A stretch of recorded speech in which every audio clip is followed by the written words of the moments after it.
everyone. Welcome into another edition of the GSMC College Football Podcast, brought to you by GSMC Sports Network. I'm your host, as always, Tommy Brzee. It is October 11th, a Friday around here, and we have a great show for you today. We are getting ready for a huge weekend in college football, but we got to take one quick second and talk about the future of the sport. A number of different things happened this past week that we're going to have to break down, including that new idea for a Super League, and we'll get you all the details on that. Then we'll get to the players and the coaches under the most pressure in this week. There's a lot of them. I only have 8 for you today, but frankly, I could probably have 20 of the guys on this list, and a lot of them were coaches. A lot of coaches under some big-time spotlights this upcoming weekend. Then we'll get into kind of a Week 7 whip around. We'll get into all the games we haven't had a chance to get to yet. Some under-the-radar games, maybe in the G5 or even in the Power 4 that are definitely worth tuning into at some point on Saturday.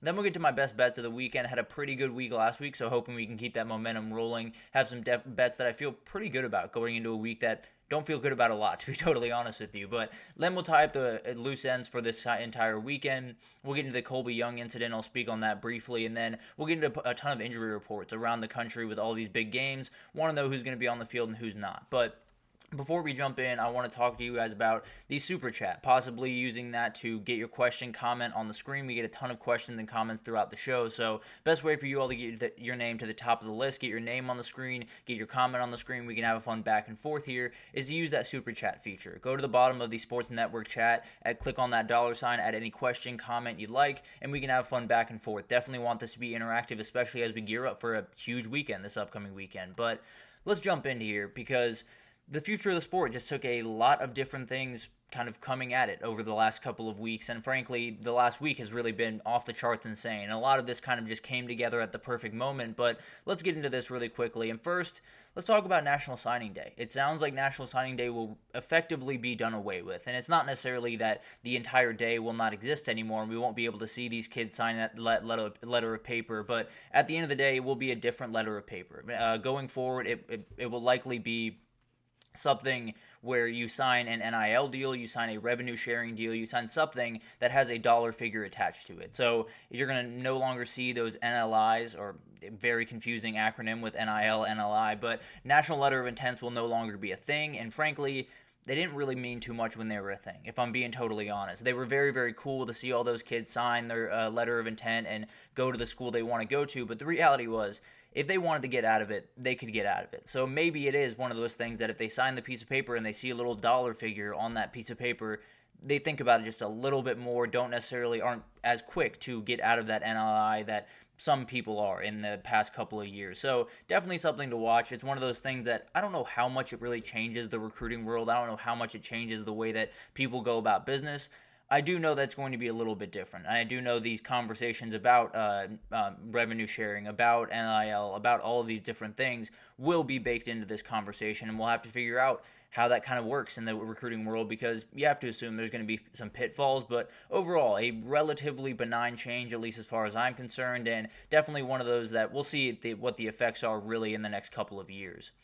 Then we got a couple of interesting facts about the House settlement. That is Claudia Wilkins right there. She is the person that was overseeing the House versus NCAA settlement, the $2.8 billion that would be paid to former athletes that think they deserve the money, and I totally understand that. And she has officially or preliminarily approved the House settlement, and it sounds like it's going to go into the next stages. Now, there's a lot of things that have to happen over the next little bit, and this is kind of the schedule for that. So December 17th, in about 6 days, or in a while now, I don't know why I said 6 days, in a while now, the decision will be announced. It will be sent out to all of the athletes that it concerns, and they'll be able to start making their claims for how much they feel like they're worth.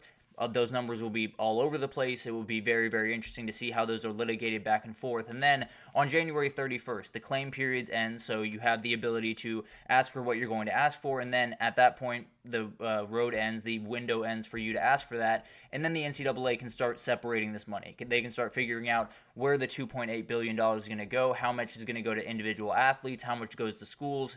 All of this is very, very convoluted and complicated, but that's when that stuff would start to happen. And then April 7th, we have the final hearing for this case. It will get officially approved. July 1st, it'll go into effect, and April 7th is a very packed day. We do have the basketball title on that day, so it's going to be really interesting to see all of this kind of goes underway over the next little bit. But the reality is, the big step is still probably in front of us, getting all of this in place, and then finally, this is just paying the former athletes. Now we have to put it in place in the current state of college football football, get an idea of what revenue sharing is going to look like.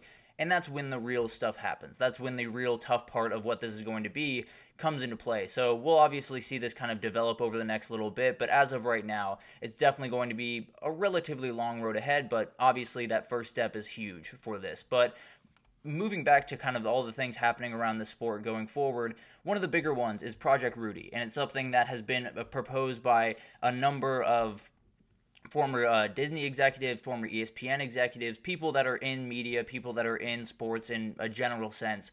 They have come together with a private equity firm called Smash Capital to give $9 billion to all of the NIL programs around the country, to give them a little bit more to play around with. When you get into this new world where you have a million different things to think about, you very much have to be able to pay all this stuff at the outset, because the reality is $20 million, $25 million is going to go every single year to the athletes going forward. Not a lot of schools around the country can just fork up $20 million pretty much every year. It's not something that's necessarily very feasible, at least in the short term. So having someone like a private equity firm come in and give $9 billion, spread it out amongst the 70 teams that they're including in their structure, it will be a huge thing for a lot of those teams. That being said, there's a lot of pitfalls that I'm not a fan of. I'll get into those here in a second. But the idea itself, a 70-team structure that is brought to you by Smash Capital. You have $9 billion that would be infused in the short term into college football, and then you would have a media rights deal that would just be off the charts. The 70 schools would be shopped as a single entity to media rights companies. It would be absolutely insane, the amount of return they would get. Frankly, I think the only people that would beat it out, at least in the American sports world, is the NFL. But the reality is we'd still have to get quite a ways down the road. It would eliminate all games between the current group of 5 teams and the FCS teams. Not ideal at all. That's just the reality. Not ideal in any sense of the word, and definitely something that you're going to want to make sure that you, at least in some sense, keep intact. I fully understand that when they get on the field, it's very unlikely that a group of 5 or a FCS team is going to be able to beat a Power 4 team, but the reality is, I do think it's one of those things that makes college sports special, and we'll get into a couple examples here in a second. But the other part of this is the proposal noted that it would be multiple qualifying spots, automatic qualifying spots for the SEC and the Big Ten. Frankly, I don't know if that's going to be enough, and let's get into this real quickly, because this is really, really interesting. There's a number of different things at play here, and when you talk about really anyone coming from an outside source, particularly private equity, coming into college sports, I'm not a big fan.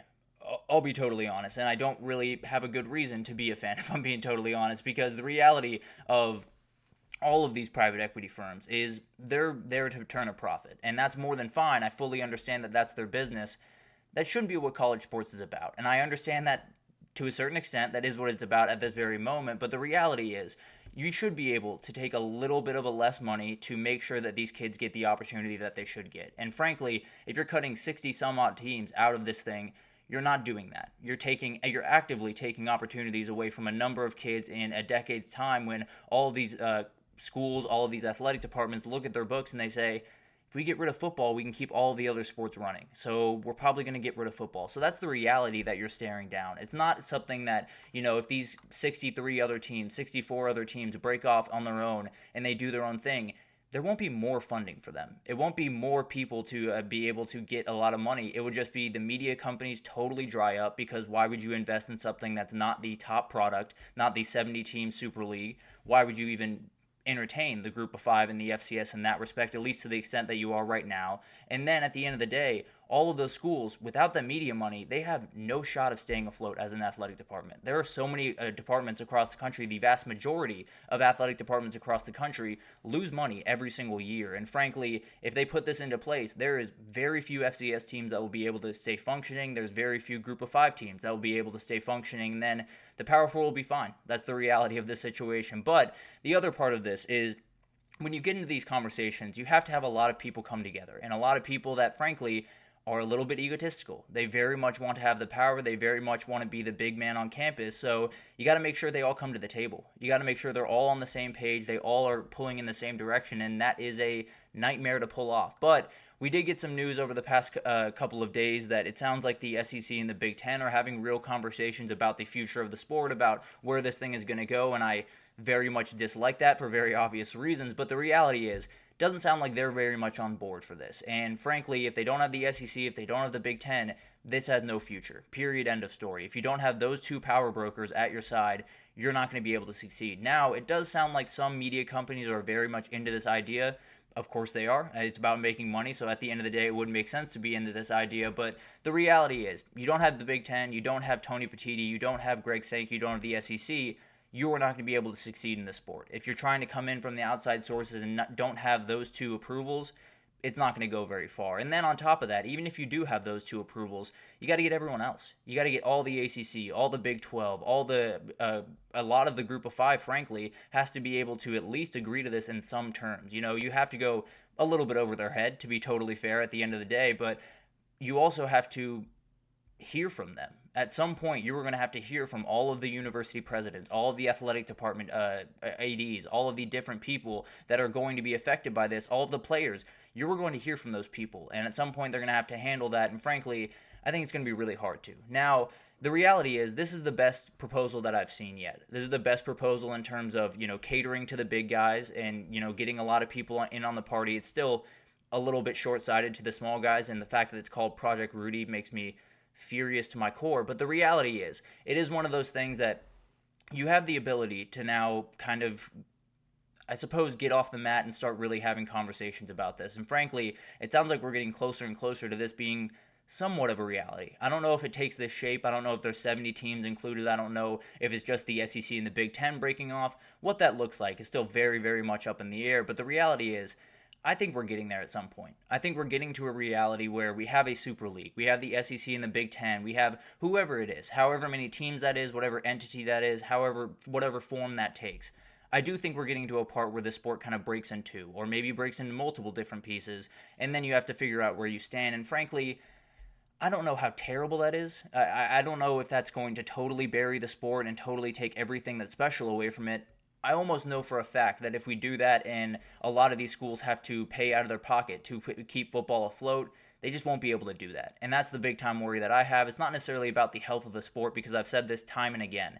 If the sport has the stuff that happens in that stadium on Saturdays, we are going to be more than fine. If we have those moments, Vandy beating Alabama, if we have those moments of Arkansas beating Tennessee, if we have those, we are more than fine as a sport. The issue is not all of these players are going to be fine if this gets put into place, and that's the big time worry for me. Is you have a lot of kids that are playing at JMU, that are playing at Charlotte, that are playing at Kennesaw State, and they're going to get railroaded in this process, and no one in that room is talking about them even a little bit. So that's the worry that I have. The future of the sport, I don't want to say is set in stone. There's still so many things that have to be, figured out, but the reality is I think we're heading towards something of a Super League. How we get there, what that looks like, will obviously dictate my opinion on it, but it's going to be interesting. No two ways about that. It sounds like we're getting closer and closer to a real idea that could make sense, because this is a little bit closer than the last one. But the reality is I still think we're a ways away from that, but it could all happen very quickly if the finances make sense, obviously. So it'll be interesting to watch that, but let's take our first break. When we come back, we're going to talk about the players and the coaches under the most pressure. I have 8 for you. Frankly, I could have about 25 for you, and a lot of them would be coaches, but we'll break it all down right after this, so stick with us.